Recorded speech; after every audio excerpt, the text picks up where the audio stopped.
मराठी विज्ञान परिषद प्रस्तुत विज्ञानम जनहिताय. या गोळ्यांमध्ये दडलंय काय?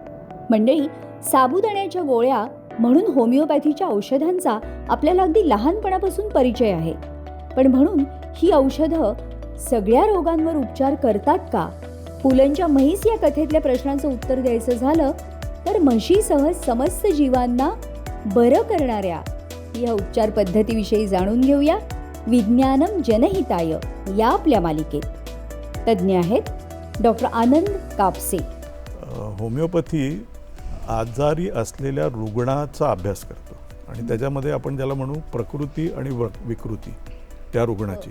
प्रसारण शनिवार दिनांक 20 जून रोजी रात्री 9 वाजता आणि पुनःप्रसारण रविवार दिनांक 21 जून रोजी सकाळी 9:30 वाजता फक्त आपल्या सह्याद्री वाहिनीवर.